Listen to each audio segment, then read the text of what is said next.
As I was putting on my lipstick and lip liner today and putting on makeup, I was thinking, what do I want to talk about in today's episode? And I've been really curious about diving more deeply into glamour magic. And as someone who really loves dressing up, playing with makeup, eyeshadow, lipstick, style, fashion, jewelry, and adornment, glamour magic is something that I didn't realize I was practicing throughout my life.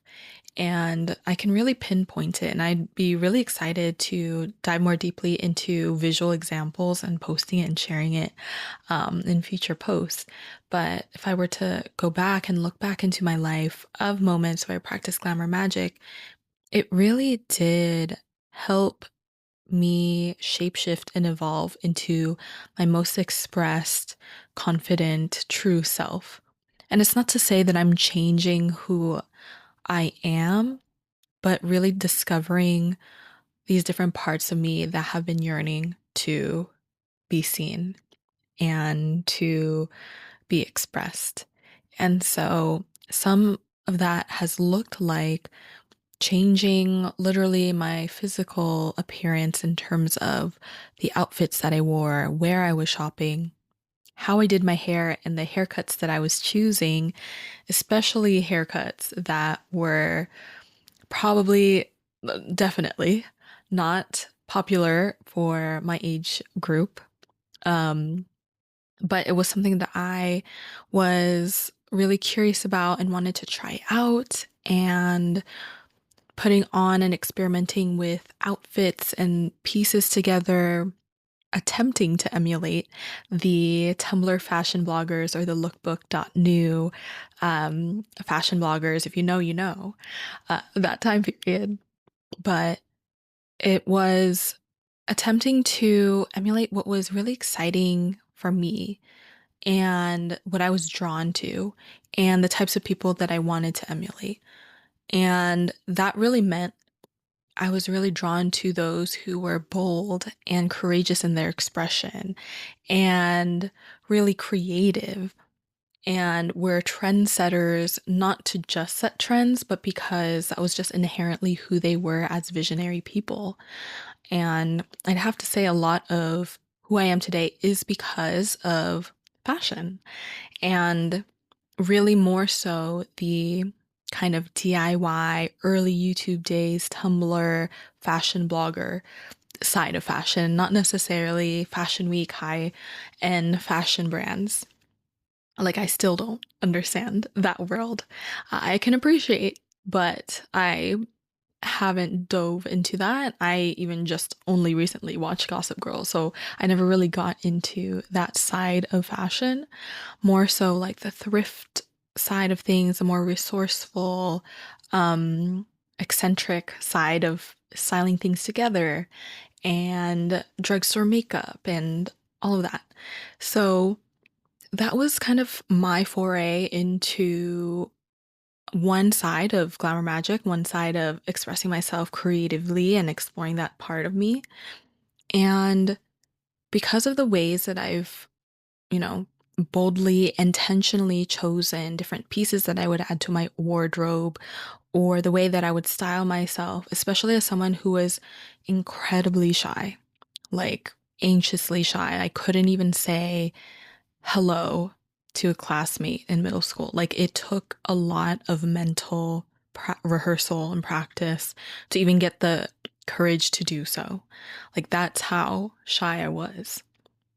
And as I got older, I remember thinking when I got into college, that was the space for me to start fresh, clean slate, new blank reputation that I can create in this new pool of people. And one of those ways that helped me make new friends and, you know, create this new persona that I was more comfortable with was through my clothes. I distinctly remember that even if I was too shy to say anything, that my outfit would be the thing that people would notice first. And help me start conversation because I would often get compliments on what I was wearing, or it would be a great conversation starter. And that would help me feel more comfortable and more confident to continue the conversation because it was really difficult for me to start and initiate. And so things like that really helped me step into my own voice, my own way of moving in the world, of stepping into my own leadership because I was taking on student leadership roles in the Filipinx American community that I was getting involved in on campus. And so playing with makeup and lipstick and eyeshadow and my outfits and my hair was not for vanity's sake, but it was truly intentional in the way that I moved in the world and the way that I wanted to represent the club that I was eventually co-president of. And all these different things, these desires, these goals that I had personally for me or for the communities that I was part of, the way that I presented myself was for a reason. Yes, fashion is fun, and definitely there's space where I just want to put on something because I felt cute in it, or I just wanted to try out a certain trend or something. But more often than not, I was exploring how I can utilize fashion to explore a new persona or a new experience by becoming the person that already lives those goals out in their life. So, for example, I distinctly remember this vision when I was maybe in middle school or even early high school. It was like late elementary, middle school, possibly early high school, where I had this idea or this fantasy of or really curiosity of who I would be as a young adult. Like what who I would become, what I would look like, and I it felt so far away. But it felt like this dream of someone who was confident, who was fashionable, who could stand poised, shoulders back, and be sociable. And I would look out to different examples and traits that I was really drawn to that kind of like collected in the back of my mind, either the types of leaders and speakers that I was drawn to, or the people of how they presented themselves in their dress, or how they interacted and cared for people, their body language. And so these were little nuggets that I would collect in my mind growing up.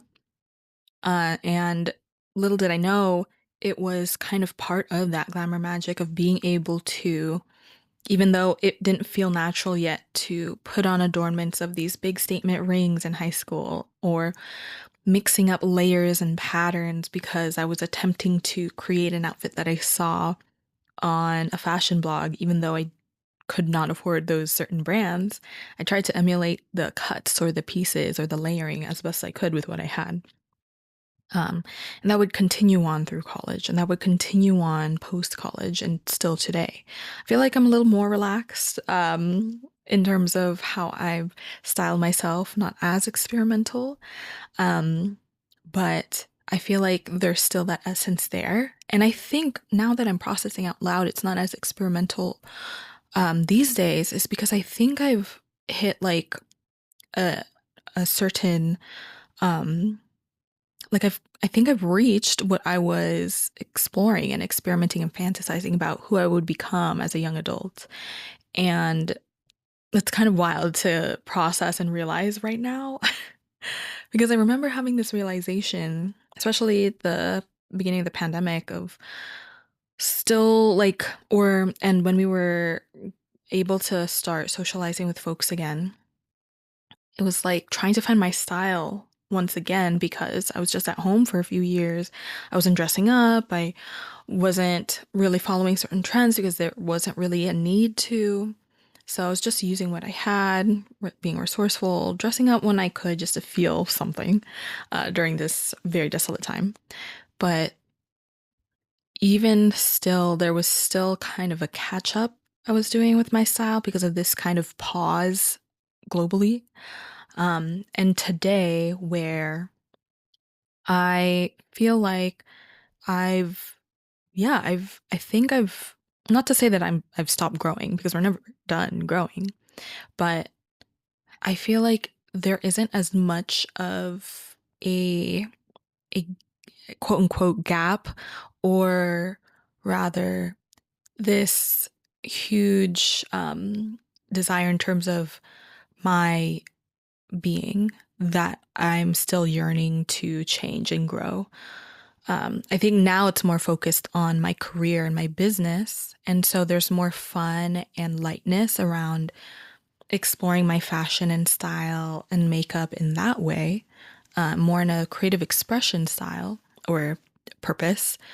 But I feel like I'm in this more settled place where I have a more settled, grounded approach to my fashion and what my style is, and understanding what I really like and what looks good on me. And I continue to explore that.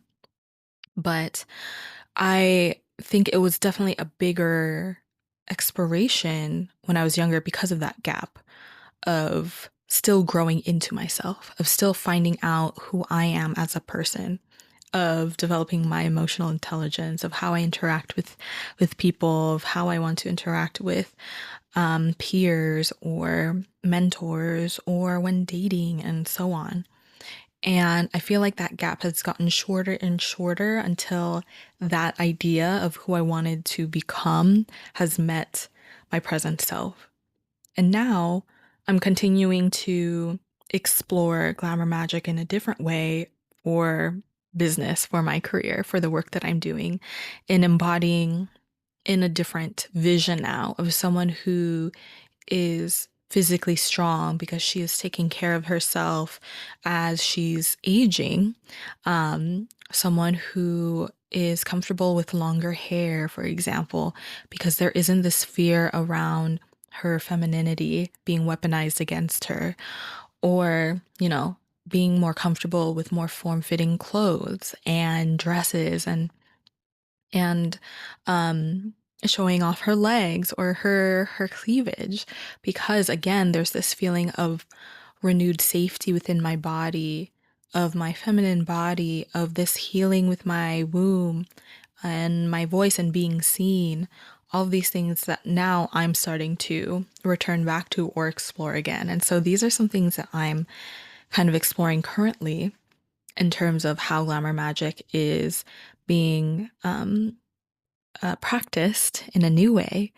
But looking back, it's been amazing to see how I've practiced glamour magic unintentionally, which has helped me grow into the person that I was only fantasizing about and yearned to become.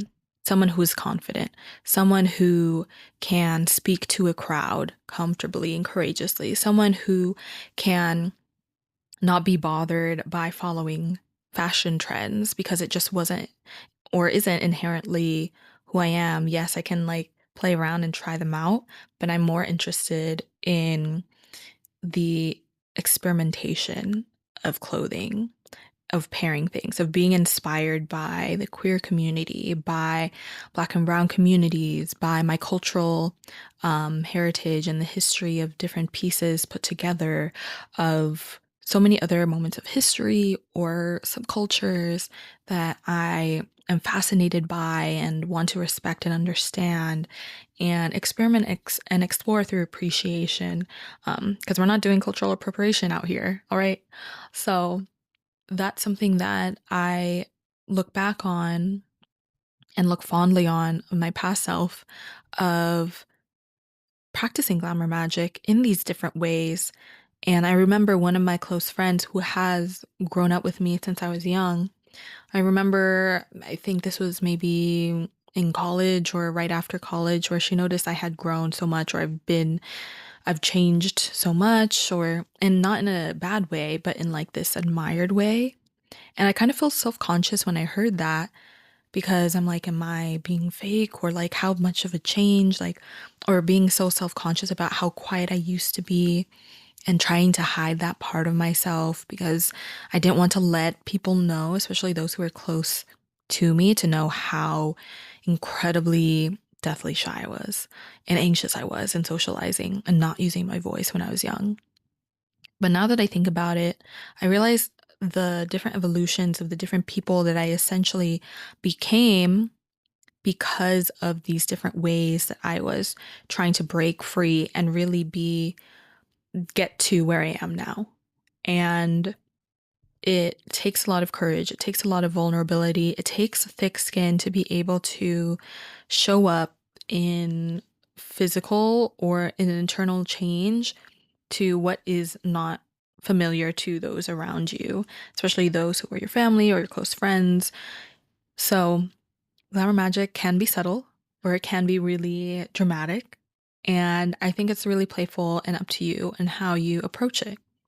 And there's so much more that I'm continuing to learn around glamour magic, the different rituals you can do, the different affirmations that you can say as you put on lipstick, for example, or the way that you move to start your day, maybe even setting up your altar or prayers or meditation that you have. There's so many different facets around glamour magic that I have yet to learn myself and that I have yet to dive into. But this is something that I highly encourage in terms of um, refreshing the way that you approach your business and the way that you even move through your world, in the way that you hold yourself, in the way that you present yourself, and that the way that your style is now doesn't have to be solidified just because that is what you're used to and that's just what people are used to and familiar with.